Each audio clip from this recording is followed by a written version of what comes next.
that when people are like, oh, is it Logan? And she's like, oh no, it's just Logan. You know, sort of like false modesty with a weird spelling of it.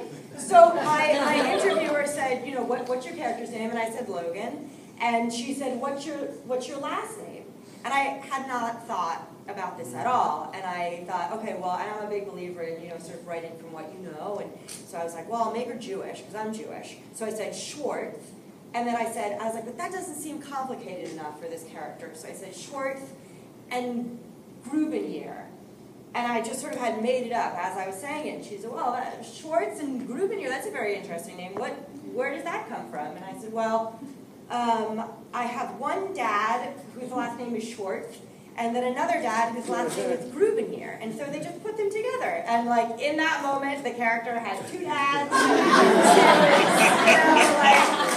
So I'm just sharing that story with you because improv can be such a great tool when you're working with your students to develop character and just tap into things that they already have. And so a lot of the things that we did when we were developing Spelling Bee are things that we will also work on today. You know, games to sort of get yourself out of, you know, sort of thinking in a box. And probably when you're working, you know, I'm assuming that you guys have like grade school to high school kids. It's so funny because I teach these classes with little kids, like my kid, I still teach a PS6, they're 5. They're 5 and 6, these little tiny peanuts. And then I've also taught classes to surgeons. I did a workshop once with just surgeons. You know, and these are people in their 60s and 70s that are like unbelievably smart. They're saving lives every day. And they cannot play zip, zap, zap.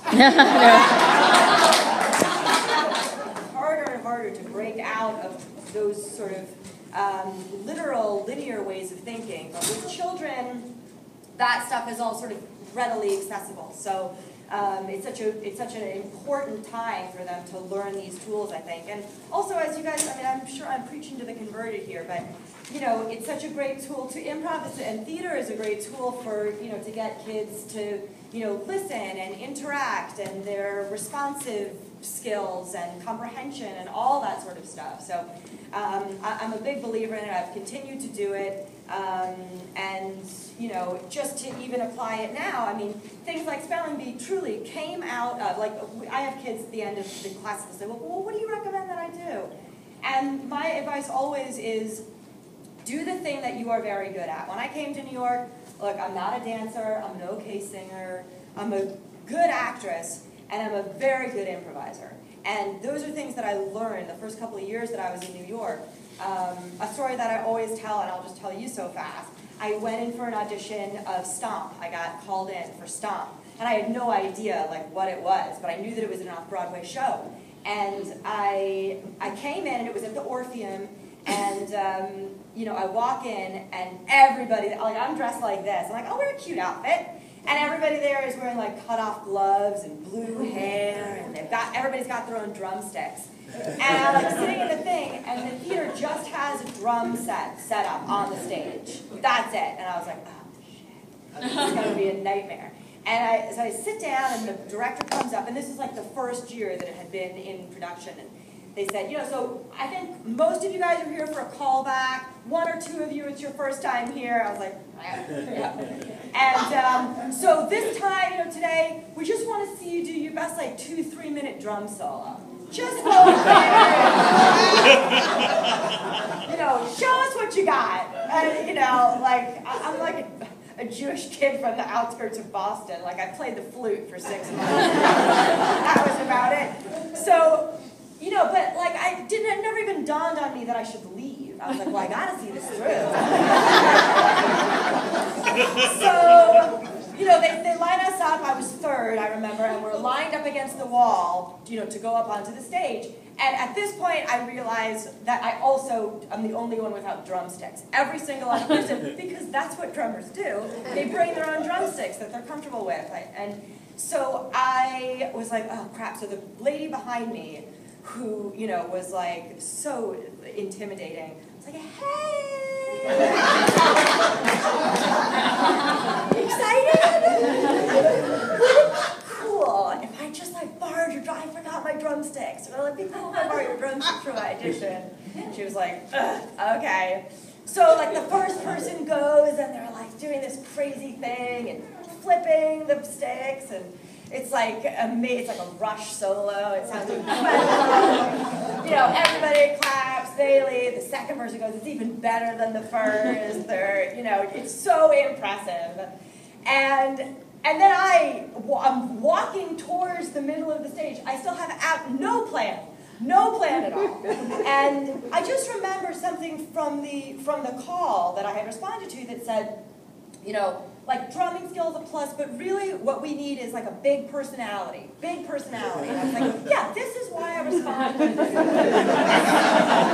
So I get up and I literally like am standing behind the drums and I just go, you know, I can't play the drums, I can't dance, but if they want a big personality, oh, I'm going to give them a big personality.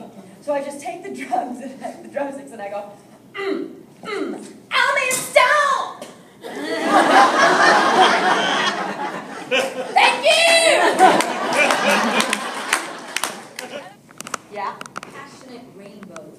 Passionate rainbows. All right, so everybody here, shut your eyes. Shut your eyes. I'm going to count to 10. So each number I call out, really look at what the person before you is doing. Build onto that, just like we did before, okay? Passionate rainbows. 1. 2. 3. 4. 5. 6. 7. Wait, one more time. Really look at what these people are doing. 1, 2, 3, 4, 5, 6, 7.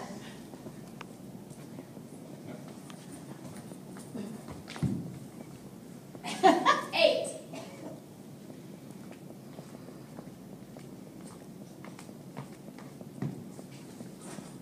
9. 10. Okay, open your eyes. Here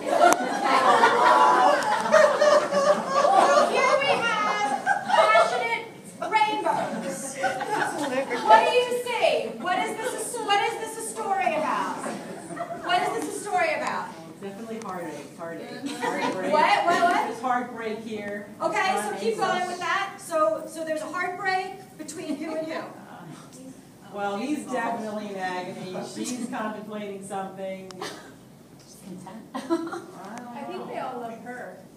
Okay, so we think that all of these people, well, there's two different ideas, right? So we have this one that's about a heartbreak, maybe between these two people, and what's going on with all these people? They're going to save them. They're going to bring them back together. They want to bring them back together? Okay, so it's a story about two people that have broken up and have heartbreak. And these are the new And they're superheroes on rainbows, and they're trying to bring them back together. So what's the high concept idea here? Love wins. Unrequited. Love wins. Okay, love wins. Love wins all.